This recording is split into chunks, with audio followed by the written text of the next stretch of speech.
नमस्कार, आदाब, सत श्री अकाल, जय भीम, जोहार। मेरा नाम है नवीन कुमार।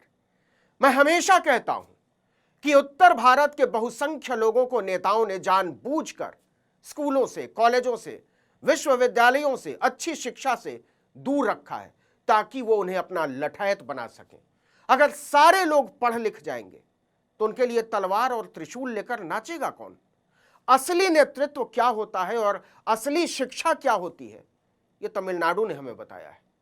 उसने विजय थलपति को अपना नया नेता चुना है। आप सब जानते होंगे, तमिलनाडु विधानसभा चुनाव के नतीजों के बाद थलपति विजय एक बार फिर पूरे देश में चर्चा का मुख्य विषय बन गए। उनकी पार्टी तमिलगा वेट्री कजगम यानी टीवीके ने जबरदस्त प्रदर्शन किया है। वो राज्य की सबसे बड़ी पार्टी बनकर उभरी है। जल्दी ही विजय तमिलनाडु के मुख्यमंत्री के तौर पर शपथ लेंगे। लेकिन क्या आप जानते हैं कि थलपति विजय का पूरा नाम जोसेफ विजय चंद्रशेखर है? उनके नाम में लगे जोसेफ से ही उनकी धार्मिक पहचान स्पष्ट हो जाती है कि वो ईसाई है। अब जरा सोच कर देखिए कि क्या यह उत्तर भारत में संभव है? 87.5% हिंदू आबादी वाले तमिलनाडु में कट्टर हिंसक सनातन की राजनीति करने वाली भारतीय जनता पार्टी मुंह ताकती रह गई और सिर्फ 6% ईसाई आबादी से आने वाले विजय जोसेफ को अपना भाग्य विधाता चुन लिया। यह कैसे संभव हुआ? इसकी जड़ में है शिक्षा, धर्मांधता और कट्टरपंथ से मुक्त एक समाज और हर तरह की रूढ़िवादिता पर सवाल उठाने वाली राजनीतिक चेतना। तमिलनाडु को पेरियार और अन्ना दुरई जैसे नेता तब मिल गए थे जब महाराष्ट्र के नागपुर से आई हुई एक मंडली उत्तर भारत के लोगों को जाहिल, गंवार, मूर्ख समझते हुए हिंदू राष्ट्र की बूटी बांट रही थी। उत्तर भारत के हिंदू समाज में तो भारतीय जनता पार्टी की सबसे बड़ी चिंता अभी भी यह है कि कौन किससे शादी करेगा, कौन क्या खाएगा, कौन कहां पूजा, नमाज, प्रार्थना, उपासना करेगा। इसलिए हिंदी पट्टी को पहले काऊ बेल्ट कहा जाता था, गाय पट्टी, और अब गोबर पट्टी कहकर इसका मजाक उड़ाया जाता है। इस पर फिर से आएंगे, लेकिन अभी जरा विजय थलपति के बारे में आपको बता देते हैं, क्योंकि हर कोई विजय थलपति के बारे में ज्यादा से ज्यादा जानना चाहता है। मसलन विजय थलपति की पत्नी कौन है, विजय थलपति के बच्चे कितने हैं, क्या करते हैं, और इन सब से ज्यादा तमिलनाडु के होने वाले नए मुख्यमंत्री हैं किस धर्म के। तो धर्म तो हमने बता ही दिया कि उनका पूरा नाम जोसेफ विजय चंद्रशेखर है। लेकिन तमिलनाडु के लोगों को इस बात से कोई मतलब नहीं है कि वो जोसेफ हैं या जलालुद्दीन हैं या जोरावर हैं या जसबीर हैं या जितेंद्र हैं। उन्हें सिर्फ इस बात से लेना देना है कि वो कैसे सोचते हैं और तमिलनाडु को कहां ले जाना चाहते हैं। उनका रोड मैप क्या है? न इससे कम न इससे ज्यादा। यह सवाल फिजूल है कि आप इस तरह से सोचना कब शुरू करेंगे? जब भी करें, लेकिन तब तक आपको गाय के मूत्र, गोबर, बुलडोजर और धीरेन्द्र शास्त्री, अनिरुद्धाचार्य, देवकी नंदन के जाहिलाना लंपटपन को ही न्याय, धर्म और लोकतंत्र मानकर चलना होगा। भूल जाइए कि आपको स्कूल, अस्पताल, शिक्षा, रोजगार, भ्रष्टाचार मुक्त शासन मिलने वाला है, क्योंकि आप मांगते ही नहीं है। फिर से विजय थलपति पर आते हैं।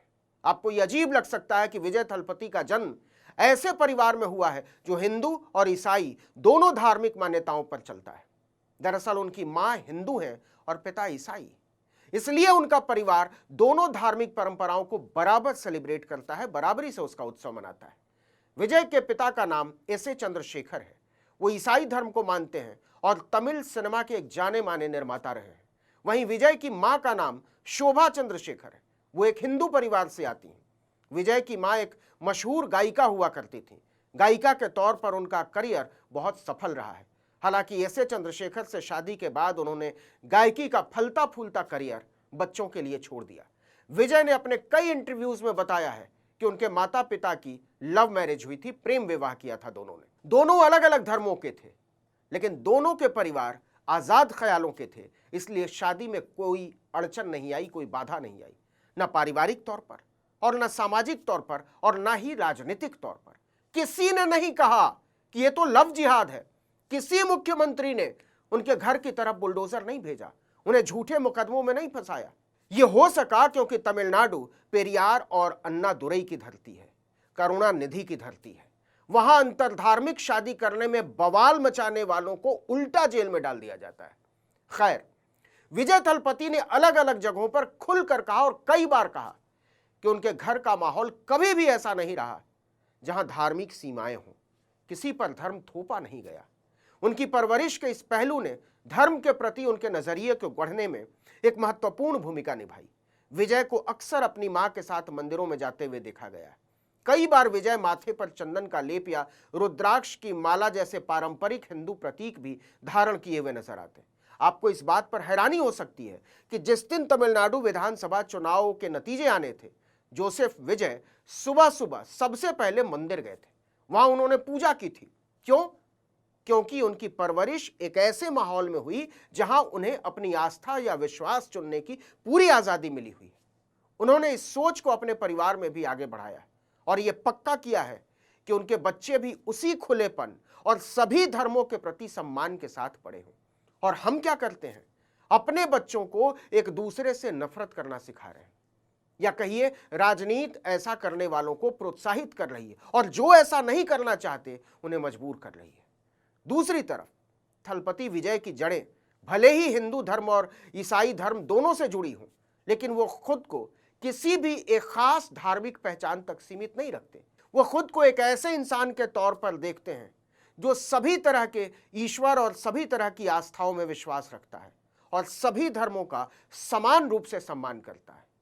हम उत्तर भारत के लोगों के लिए ये राजनीति के सिलेबस से ही बाहर की चीज है। हमारे अंदर ये ठूस ठूस कर भर दिया गया है कि जब तक दूसरे धर्मों के लोगों से नफरत नहीं करोगे, उन्हें गंदी निगाहों से नहीं देखोगे, उन्हें जलील नहीं करोगे, उनके घर नहीं तोड़ोगे, उन्हें गालियां नहीं दोगे, तुम अच्छे हिंदू हो ही नहीं सकते हो। यही वजह है कि सेंट्रलाइज्ड एसी में सालों भर जीने वाला कोई मंत्री गर्मी से मर रहे लोगों की खिल्ली उड़ाते हुए चौड़े से बताता है कि देखो, जेब में प्याज रखो और गर्मी भूल जाओ, लू भूल जाओ, तपिश भूल जाओ।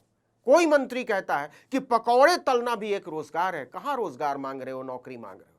और प्रधानमंत्री कहते हैं कि विश्वविद्यालयों में पढ़ाने वाले प्रोफेसर, बहस करने वाले छात्र छात्राएं, जनता के लिए सड़कों पर उतरने वाले मानवाधिकार कार्यकर्ता जो सरकार से सहमत नहीं है, वो सब अर्बन नक्सल हैं। ऐसा इसलिए होता है कि हमारी नसों में बह रहे खून तक में नफरत और हिंसा का रंग घोल दिया गया है और हम इसी को धर्म समझ रहे हैं, इसी को लोकतंत्र समझ रहे हैं, इसी को बराबरी समझ रहे हैं। ऐसे में जोसेफ विजय चंद्रशेखर जैसे किसी ईसाई को 87% से ज्यादा हिंदुओं का राज्य अपने माथे पर बैठा लेता है तो हमारी तरह के लोगों को हैरानी होती है। सोचकर देखिए, क्या उत्तर भारत के हिंदू तमिलनाडु के हिंदुओं से ज्यादा श्रेष्ठ, ज्यादा पढ़े लिखे, ज्यादा कामयाब या ज्यादा महान है? हम जानते हैं आपका जवाब क्या है। इसे अपने दिल में रखिए और सचमुच में समानता और मनुष्यता पर भरोसा करते हैं, बराबरी और न्याय पर भरोसा करते हैं, बंधुता पर भरोसा करते हैं, तो किसी ऐसे गुंडे, मवाली, उठाईगीर, गिरहकट को वोट कभी मत दीजिएगा जो कहता है हमें इसलिए वोट दो क्योंकि हमने मंदिर बनवा दिया है या मस्जिदें तोड़ दी हैं, मदरसे बंद कर दिए हैं।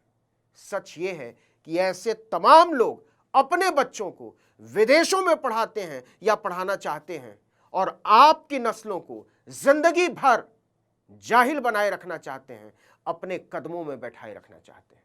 इस वीडियो में इतना ही, लेकिन अगर आपने आर्टिकल 19 इंडिया को अब तक सब्सक्राइब नहीं किया तो फौरन कर दीजिए, बेल आइकॉन दबाइए, घंटी जैसी आकृति, लाइक कीजिए और कमेंट करके बताइए हमारा वीडियो आपको कैसा लगा। हमारा ट्विटर हैंडल है article19_India और मेरा ट्विटर हैंडल है नवीन जर्नलिस्ट। नमस्कार।